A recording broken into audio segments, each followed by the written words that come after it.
지난 2026년 2월 8일 밤 도쿄 자민당 본부 개표 현황판 앞에 정적이 흘렀습니다. 숫자가 올라갑니다. 200석, 250석, 280석, 그리고 최종 316석. 바로 그 순간 태평양 전쟁이 끝난 이후 단 한 번도 단일 정당이 혼재서 넘어본 적 없는 선이 소리도 없이 무너졌습니다. 그 선의 이름은 개헌 발의선 310석.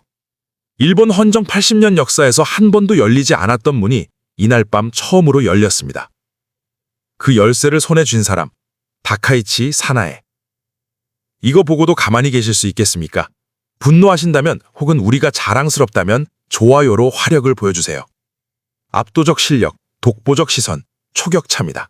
지금 이 뉴스가 그냥 옆나라 선거 소식으로 들리시는 분들 계실 겁니다. 근데요, 오늘 영상 끝까지 보시면 생각이 완전히 달라지실 겁니다. 316석, 이 숫자 꼭 기억하십시오. 일본 헌정사상 전후 최초로 단일 정당이 개헌안 발의선 310석을 단독으로 돌파한 숫자입니다. 쉽게 말하면 이제 일본은 혼자서 헌법을 바꿀 수 있는 나라가 됐다는 겁니다. 그 헌법 중 가장 뜨거운 조항이 제9조 전쟁 포기 조항입니다. 일본은 군대를 보유하지 않는다. 일본은 전쟁을 할 수 없다. 제2차 세계대전 패전 이후 일본에 씌워진 이 족쇄를 다카이치 총리는 이제 혼자서 풀 수 있는 칼자루를 쥔 겁니다. 그런데 일본이 칼을 뽑으면 그 칼은 어느 방향을 먼저 겨눌까요? 전문가들은 중국을 향한다고 말합니다. 맞아요. 그런데 그 불길은 필연적으로 한국으로 번져옵니다. 대한민국은 중국과 일본 사이 바로 그 불길의 통로 위에 서 있기 때문입니다. 2월 8일 제51회 일본 중의원 총선거에서 자민당은 전체 465석 중 316석을 가져갔습니다. 열림 여당까지 합치면 352석, 전체의 75.7%입니다. 최대 야당은 167석에서 49석으로 폭락했습니다. 야당이 사실상 전멸한 겁니다. 여기서 소름 돋는 반전 하나 짚고 가겠습니다. 선거 전 NHK 예측에서조차 자민당은 280에서 310석으로 분석됐는데 뚜껑을 열어보니 316석. 이 기적을 만든 건 정교한 전략이 아니었습니다. 바로 다카이치 효과였습니다. 자민당 유튜브 영상이 1억 회를 넘겼고 유세 현장엔 아이돌 콘서트장 같은 인파가 몰렸습니다. 젊은 세대 지지율 80% 돌파. 취임 직후 내각 지지율은 78.1%. 아베 신조 이후 처음입니다. 일본 언론은 그를 여자 아베라고 부릅니다. 1961년 나라현 출신, 대학 시절엔 헤비메탈 록밴드 드러머였던 바나가. 그러나 미국 하원 인턴십을 거치며 정치를 배웠고 낙선과 재도전 끝에 중의원에 입성했습니다. 총무상 3차례, 경제안보상을 역임하며 당내 입지를 다진 뒤 3번의 총재도전 끝에 2025년 일본 최초 여성 총리가 됩니다. 외교 노선은 명확합니다. 친미, 반중, 친다만, 친우크라이나. 이번 선거 대승 직후 트럼프 대통령은 SNS로 다카이치가 힘을 통한 평화를 달성하길 바란다며 공개 지지했습니다. 미국과 일본이 같은 방향을 보고 있는 겁니다. 외신이 놓친 결정적 장면을 보십시오. 2025년 11월 7일 다카이치 총리가 일본 국회에서 이렇게 발언했습니다. 중국이 대만 해협에 무력을 행사한다면 이는 일본의 존립 위기 사태가 될 수 있다. 사실상 대만이 공격받으면 일본도 군사 개입할 수 있다는 선언입니다. 중국은 즉각 분노했고 보복 수위를 끌어올렸습니다. 수산물 수입 금지, 영화, 공연 규제, 히토류 수출 제한, 반도체 가스 반덤핑 조사까지. 히토류는 전기차 배터리, 반도체, 미사일 유도장치 등 현대문명 핵심 부품에 들어가는 원소인데 전 세계 생산량의 60%가 중국에서 나옵니다. 중국이 이 스위치를 끄면 일본 첨단 산업은 산소가 끊기는 겁니다. 그런데 이 불길이 한국을 비켜갑니까? 비켜가지 않습니다. 여기서 반전 하나 더 보여드릴게요. 중일 갈등 여파가 이미 K-팝 현장까지 타고 들어왔습니다. 2월 초 MBC 음악중심 마카오 특집에서 일본인 멤버 많은 아이돌 그룹 공연이 전면 불발됐습니다. 지정학이 콘서트장 문을 닫게 만든 겁니다. 한편 중국 춘절 해외여행 예약 1위였던 일본이 10위권 밖으로 사라졌습니다. 그 빈자리를 대한민국이 채웠습니다. 이게 위기 속의 기회입니다. 많은 분들이 이런 걱정하고 계실 겁니다.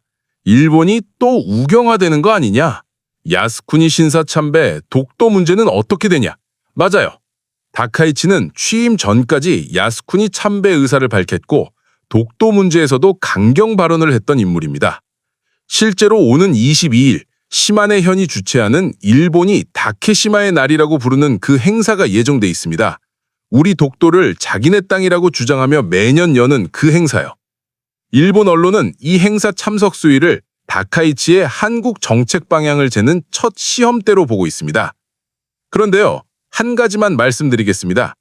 총리가 되는 순간 정치인은 바뀝니다. 국제정치의 냉혹하지만 실용적인 현실입니다.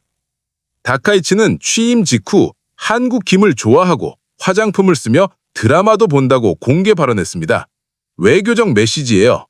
2025년 12월 18일 한일 기본조약 60주년에 국민 간 교류가 현재의 양호한 한일 관계를 지탱하고 있다고 SNS에 썼습니다. 국립외교원 조양현 교수는 이렇게 분석했습니다. 다카이치는 미일 동맹과 함께 한일 한미일 협력을 중시한다. 이는 한일 관계의 기회 요인이다. 왜냐하면 중국과 전선을 형성한 일본은 대한민국이라는 후방 우군이 반드시 필요하기 때문입니다. 역설적이게도 중일 갈등이 심화될수록 대한민국의 전략적 가치는 오히려 상승합니다. 자, 이제 핵심을 말씀드리겠습니다. 2026년 동북아 판도는 세 축으로 재편되고 있습니다. 첫째, 미일 동맹 격상. 3월 19일 다카이치 트럼프 정상회담에서 일본 방위비 증액과 반도체 공급망 재편이 정비됩니다. 둘째, 중일 갈등 심화. 개원선 돌파는 다카이치에게 중국과 한치도 안 물러설 정치 동력을 줍니다. 이미 2월 11일 중국 해양경찰이 센카쿠 열도를 시찰하며 자극했습니다. 셋째, 대한민국의 어부지리 기회. 중국인 관광객이 일본을 버리고 한국을 찾고 히토류 공급망이 흔들리는 사이 한국 기업들이 빈 공간을 파고듭니다. K2 전차, K9 자주포, FA50 견공격기, 반도체, 배터리, 방산 3개 분야에서 한국은 어느 편에도 대체 불가능합니다. 이재룡 대통령이 베이징과 나라현을 연이어 방문하며 구사하는 균형 외교. 중국엔 반중 블록 자동 편입 안 한다. 일본엔 든든한 파트너라는 메시지를 동시에 전달하는 겁니다. 2025년 10월 31일 경주 에이펙, 2026년 1월 13일 나라현 호류지, 조일 중인 3월 서울 정상회담. 세 번의 만남이 만든 신뢰 자산이 지금 대한민국의 외교 레버리지가 되고 있습니다. 그 나라현 회담에서 두 정상은 함께 드럼을 쳤습니다. K-POP 데몬 헌터스의 골든과 BTS의 다이너마이트를. 한국 문화가 일본 총리 고영에서 울려 퍼진 그 순간은 소프트 파워 외교의 가장 강력한 형태입니다. 문화가 먼저 마음을 열고 그 위에 경제 안보 협력 다리를 놓는 것. 이것이 대한민국이 넘볼 수 없는 차이를 만드는 방식입니다. 위기를 기회로, 갈등을 지렛대로, 타국의 강함을 우리 성장 동력으로. 이것이 초격차의 본질입니다. 오늘 영상 마치기 전 질문 2가지 남기겠습니다. 첫째, 316석으로 무장한 다카이치. 일본이 강해질수록 대한민국엔 기회가 늘어날까요? 압박이 커질까요? 둘째, 오는 22일 일본이 우리나라 독도를 다케시마의 날이라고 부르는 그 행사에 다카이치가 어떤 급의 관리를 파견하느냐가 올해 한일 관계 첫 시험대가 될 겁니다. 그 결과가 어떻게 나올지, 우리는 어떻게 대응해야 할지 여러분의 날카로운 생각을 댓글로 남겨주십시오. 구독 안 하신 분들은 지금 바로 구독과 알림 설정으로 초격차 다음 분석도 놓치지 마십시오. 지금까지 넘볼 수 없는 차이를 만드는 초격차였습니다. 감사합니다.